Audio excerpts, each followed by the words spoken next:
Et si le jeu vidéo devenait un terrain d'apprentissage? Avec College of Legends, le département de la Réunion fait entrer l'e-sport dans les collèges et dans les esprits. Ce tournoi, lancé par le conseil départemental en février dernier, repose sur League of Legends, un jeu vidéo stratégique en ligne mondialement connu qui oppose deux équipes de 5 joueurs. L'objectif ?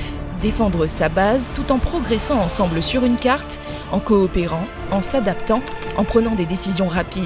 Ici, le jeu n'est qu'un support, c'est tout un cadre pédagogique et éducatif qui s'est mis en place.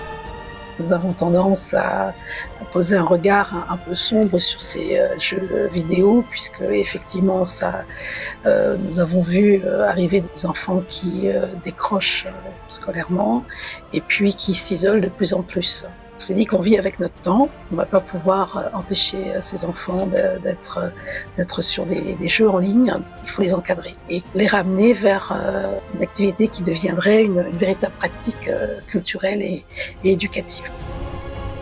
Le fait d'avoir une initiative e-sport réunionnaise, je trouve que c'est vraiment un atout pour pouvoir montrer que déjà la Réunion existe, qu'il y a une forte communauté de gamers aussi sur l'île et qu'on peut les coacher dès le plus jeune âge, leur apprendre en fait comment bien se comporter sur internet, comment inclure tous les membres de son équipe et surtout peut-être leur montrer qu'il y a des perspectives d'avenir dans ce métier-là. Le concours a mobilisé 8 collèges de l'île. Chaque établissement a constitué des équipes de 4e en veillant à la parité et à l'inclusion. Tout au long de la préparation, des associations de gaming locales, Gaming La Cour, Rising Sun, Mills et Make Your Clutch sont intervenus dans les collèges. Notre rôle, c'est de les accompagner déjà dans la pratique du jeu vidéo pour les amener vers une pratique raisonnable du jeu vidéo et puis que ça s'inscrive dans leur quotidien avec comme priorité évidemment le travail à l'école, la vie sociale, les à côté, le sport, etc. Et je pense que pour beaucoup, c'est une super opportunité parce qu'il y en a plein pour qui c'est pas forcément accessible d'avoir une console, d'avoir un ordinateur et puis là de pouvoir jouer dans l'établissement de façon encadrée. Je trouve que ça réduit aussi ces inégalités-là et c'est super pour ça comme projet. Depuis avril, les matchs s'enchaînent, les élèves progressent, affinent leur tactique, apprennent à gérer la pression, à l'image des plus grands sportifs. On a les entraînements le lundi et le mercredi, et on joue 2 heures à chaque séance. Est-ce que vous sentez que vous progressez? Oui. Parce qu'au début, oh là là.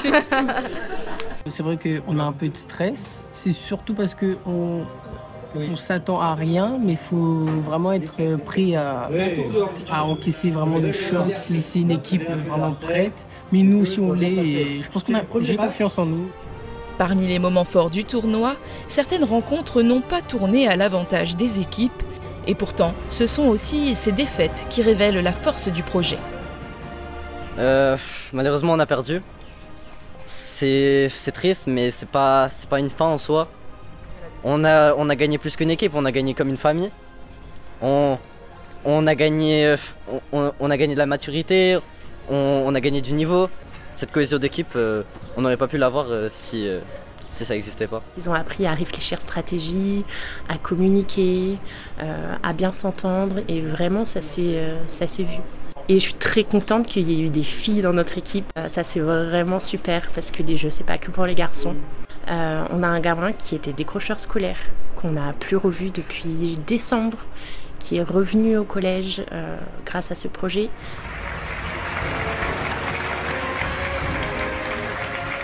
Le grand jour est enfin arrivé, celui que tous les élèves attendaient, celui où tout s'est joué.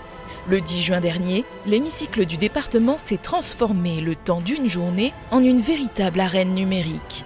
Dans une ambiance électrisante, le public a vibré au rythme des jeux de lumière, des applaudissements, des affrontements, une finale qui a tenu en haleine toute la salle.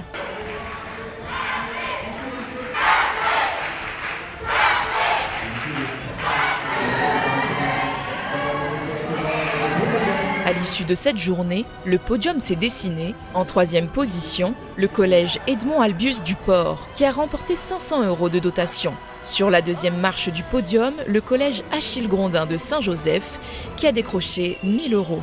Et enfin, grand vainqueur de cette première édition de College of Legends, c'est l'équipe du collège Raymond Vergès de la Possession qui a soulevé le trophée et remporté 1500 €.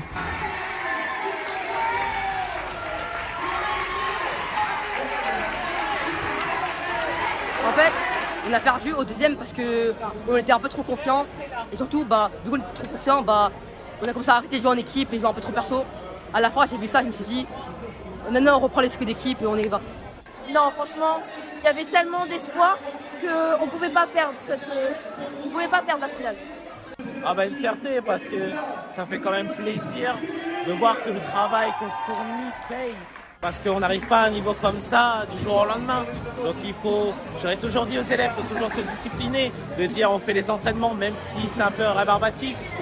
Et tout ça là, donc discipline, passion, rendre quelque chose de difficile à amusant, ça leur sert que ce soit pour s'améliorer eux-mêmes, mais aussi en général.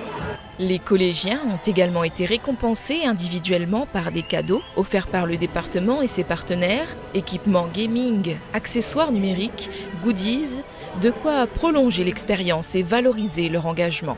Mais au-delà des trophées, tous sont repartis avec une victoire partagée, celle d'avoir inscrit leur nom dans l'aventure College of Legends.